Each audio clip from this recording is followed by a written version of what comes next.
is a virtuous woman. Now, she had married Naomi's son, Mahon. Elimelech died when they left Israel. They weren't supposed to, but they went because of famine, and he died. His two sons died. That left Naomi and her two daughters-in-law. One daughter-in-law chose to stay there. Ruth said, I'm going with you. Now, here's the statement that Ruth made. She said, don't ask me to stay behind. I want to go with you. Where you live, I'll live. Your God will be my God. Now, keep this in mind. God says don't be unequally yoked together. So the nation of Israel left. But at that point in time, Ruth became somebody of interest to God because she accepted him as the one true God. Now, there's nobody else in Israel that he can count on.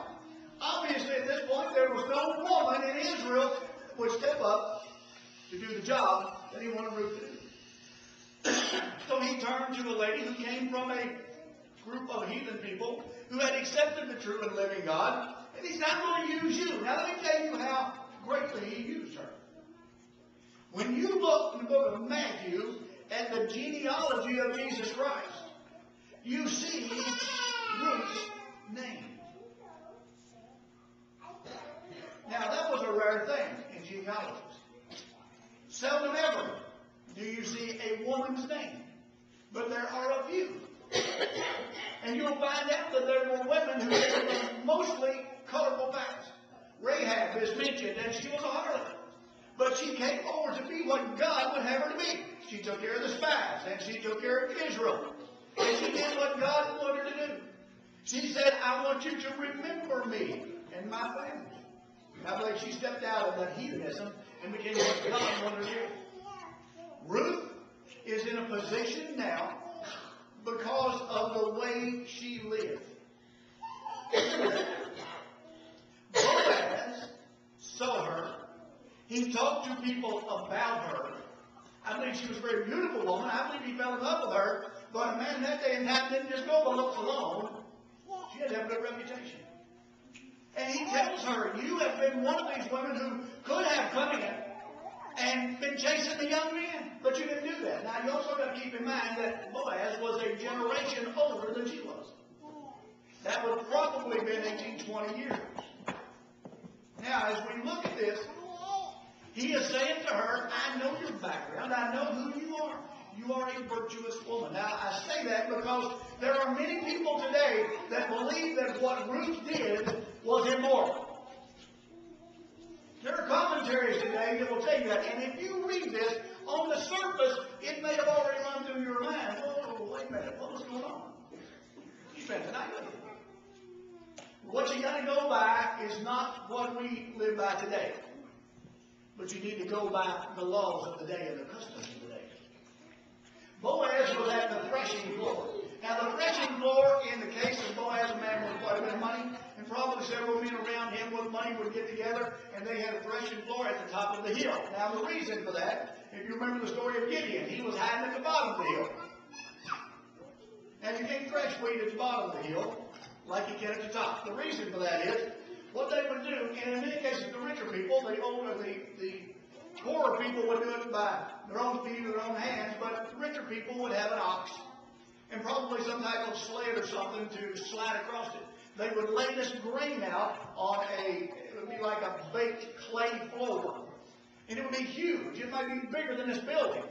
And they would lay the grain all out there, and this ox would take this thing and slide it around and around and around, and it would separate the chaff, well, not separate, but break it apart, the chaff from the seed itself.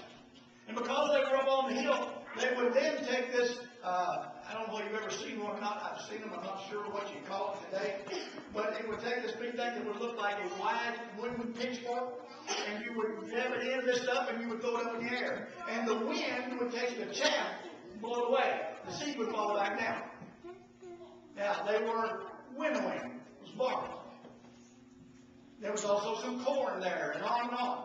But now, these men would all get together. Now, in the Mideast, from reading a lot of different books, they would tell you that usually in the afternoon there would be a breeze.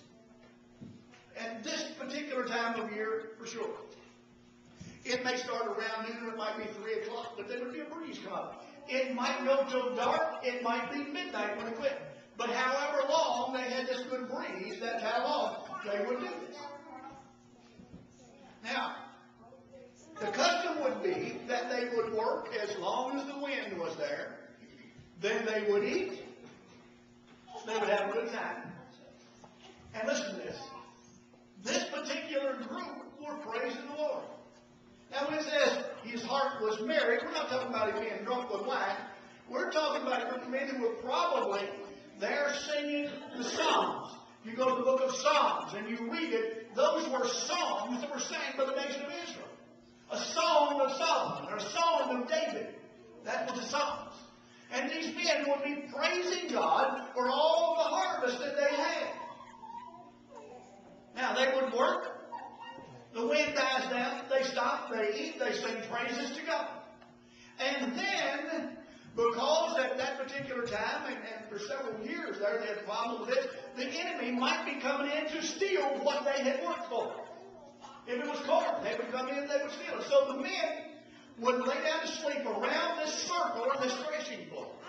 They would lay with their head next to the threshing floor and their feet out away from it. So it would almost be like a big clock with all their hands on it. The men all laying there sleeping.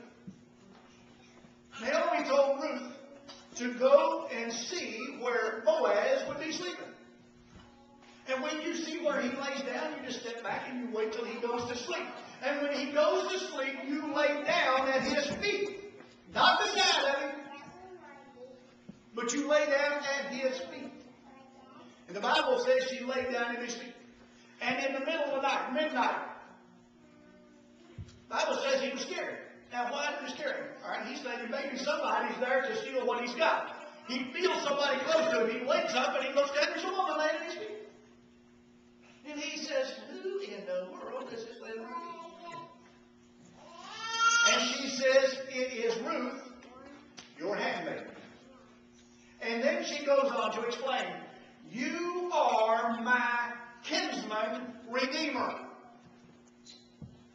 Now let me go over this. We talked about it last time. A kinsman redeemer was actually a law set up by God himself through Moses. And the reason for it was the nation of Israel was given land. When they went into the promised land, each tribe was given so much property. And then each tribe would in turn give to each family. So they owned property. So that that property would never leave that family. God set the law of the kinsman redeemer. If a man, say he had several bad years and he was flat broke and he had to sell his property, at the end of 50 years or the year of Jubilee, the land automatically went back to his family. So that the property never left that family. Now you talk about having a family farm? Today that's a kind of a thing of the past, isn't it? Because as soon as mom and dad die off, the kids all split it up and they sell it for subdivisions and away they go. If you don't believe me, just look all over the country. It's also come in Dolan County like that. But in that day and time, God wanted the land to stay in each individual family, in the individual tribe of the nation of Israel. Now, if a person was a close kin to that man, he could actually loan him the money and use the property and redeem the property for him. But now, in the case of a widow, now here's where we are with Ruth. Naomi's husband dies. The property would then go to Mahlon and Chilion, his two sons. He only had two. They both died, not having any children. Now, the law, in order to protect widows and to keep it in the family and to continue on the family. Are you ready for this one? Y'all gonna love this.